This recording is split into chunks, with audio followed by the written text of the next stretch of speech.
पूजा कर ले, पाठ कर ले, वेदों शास्त्रों का पठन पाठन कर ले, लेकिन ये बात सोचने वाली नहीं है।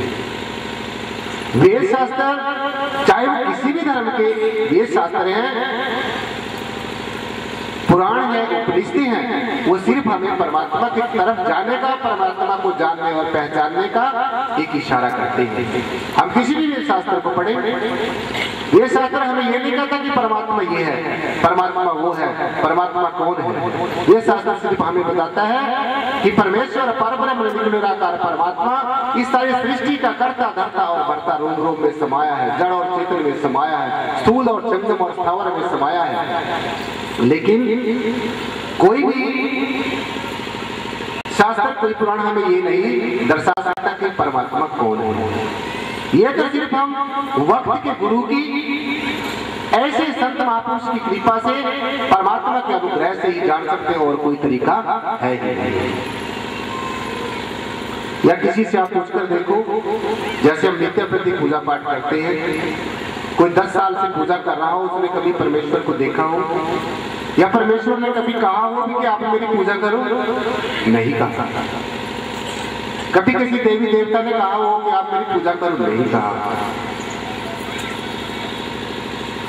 क्योंकि ये देवी देवता और ये परमेश्वर, ये भगवान, ये आपका अपना ही स्वरूप है। तो अगर आप अपना ही स्वरूप सब कुछ है, तो फिर किसकी पूजा करी जाएगी?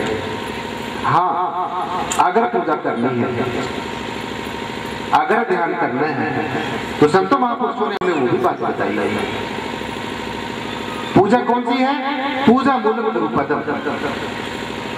पूजा मूलम गुरुपदम, अर्थात पूजा का जो मूल है, पूजा का जो मूल आधार है, जहां से पूजा वास्तव में शुरू होती है, वो क्या है? पूजा मूलम गुरुपदम, अपने सदगुरु भगवान के श्री चरणों का ध्यान, ये वास्तविक पूजा है।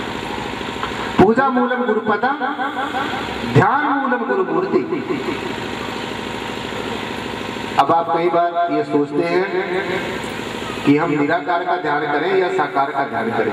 ये बहुत लोगों के मन में ये बात होती है, और मुझसे भी कई लोग ऐसे पूछते हैं कि जब हमने ज्ञान ले लिया, आपने दर्शा दिया कि निराकार शक्ति हमेशा हमारे अंग है, हम इसके अंग है, हमारे और इसमें कोई भिन्नता नहीं है, साकार और निराकार में कोई भेद नहीं है, तो फिर हम आपका ध्यान करें या निराकार का ध्यान करें? तो ऐसा इंसान जो सोच रहा है, मेरा ऐसा मानना है कि अभी इसको ज्ञान नहीं हुआ,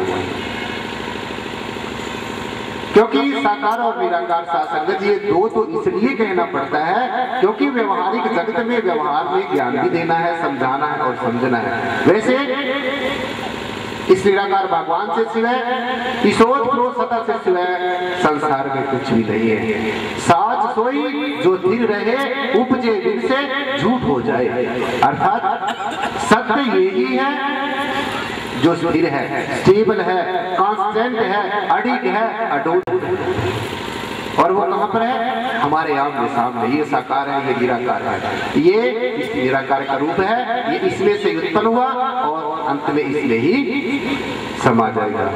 जैसे आपको ज्ञान देते हुए बता के तत्व तत्वों में समा जाएंगे, और ये आत्मा तो पहले ही परमेश्वर पे खड़ी है, इसको तो कहीं आना जाना है ही नहीं, इसका आना जाना खत्म। जब हमने जान लिया कि हम एक आत्मा है, हमारा आना जाना खत्म, हमारा जन्म मरण खत्म, संसार में आना जाना खत्म। और जिन हम कर्मों से और धर्मों से डरते हैं, तो वो कर्म भी खत्म। आपके प्रारब्ध, संचित और वर्तमान के जैसे 3 जो कर्म हमारे शास्त्रों में बताए हैं कि पहले प्रारब्ध कर्म, फिर संचित कर्म और फिर वर्तमान के कर्म, जो हम अभी कर रहे हैं। जैसे अभी अब आप ये सत्संग सुन रहे हैं, परमेश्वर की चर्चा सुन रहे हैं और परमेश्वर की चर्चा कर रहे हैं, ये सबसे बड़ा सत्कर्म है।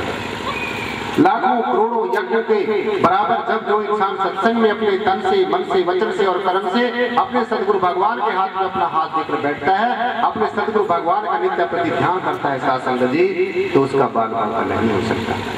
वो हर समय इस चेतना के समुद्र में, इस विराट शक्ति के समुद्र में, इस परम सत्ता के बीच में ही बैठा है। ये हमारे बीच में बैठा है, हम और आप ही अलग नहीं है।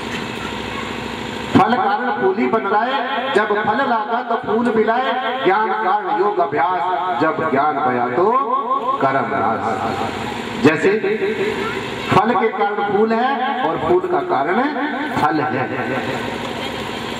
अगर फूल नहीं है तो फल भी नहीं है, अगर फूल नहीं है तो फल भी नहीं है, और जब फूल फल बनता है अपनी पहले वाली अवस्था बिल्कुल छोड़ देता है।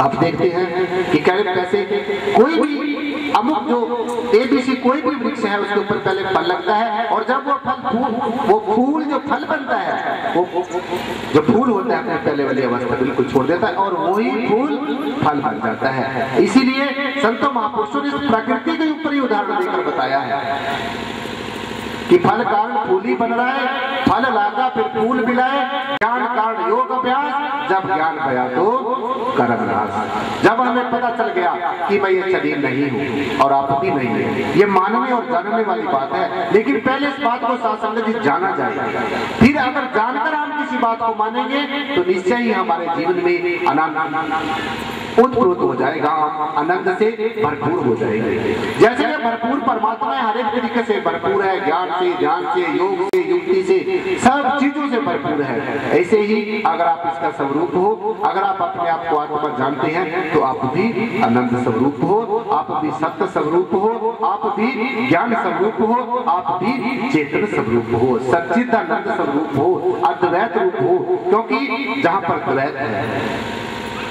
वहां पर फिर डिसअपीयर हो जाता है, द्वैत में इंसान फंस जाता है, जब मैं और तू के चक्कर में फंस जाता है।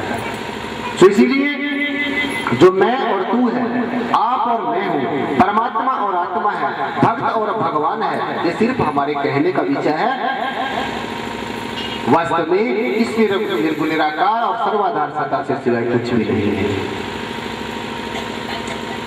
कहां किसमें मैं हूं, कहां किसमें तू है, कहां किसमें मैं हूं, कहां किसमें तू है, ये तो सिर्फ कहने की गुफ्तगू है। जो सब में है जिसमें सब है, जो सब में है जिसमें सब है, इसको कोई क्या ढूंढे, यही रूबरू है और यही हूबहू है।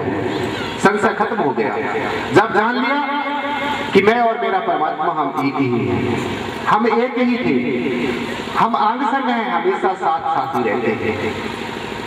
तो जब ऐसा ज्ञान हो जाएगा, ऐसा बोध हो जाएगा, ऐसा एहसास हो जाएगा, ऐसा रियलाइजेशन हो जाएगी साथ संगत जी, फिर हमारे संशय, तमाम कर्मों धर्मों की भ्रांतियां, तमाम जाति धर्म और वर्ण की भ्रांतियां, तमाम संप्रदायों और वेशभूषाओं की भ्रांतियां, ये सब खत्म हो जाएगी।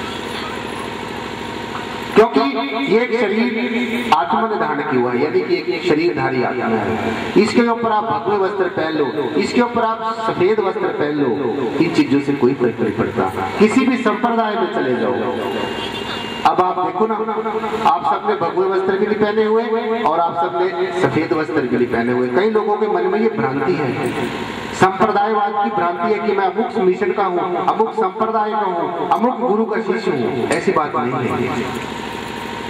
एकम सद्विप्रा बहुधा विदन्ति, परमात्मा एक ही परमेश्वर, एक ही परब्रह्म निर्गुण निराकार परमात्मा अनेकों रूपों में इस सारी सृष्टि में विराजमान है, विद्यमान है, मौजूद है। जैसे हम एक बच्चे के अनेकों नाम रख लेते हैं, एक चीज के हम अनेकों नाम रख लेते हैं, ठीक इसी तरह से परमेश्वर के भी अनेकों नाम है। रूप अनेक एक है स्वामी, सब घट घट के अंतर्यामी, सर्वव्यापी सबसे प्यारा, ऐसी लीला है अपरंपरा। परमेश्वर की रुस्तत, भगवान की रुस्तत, भगवान की महानता, परमेश्वर के इंपॉर्टेंस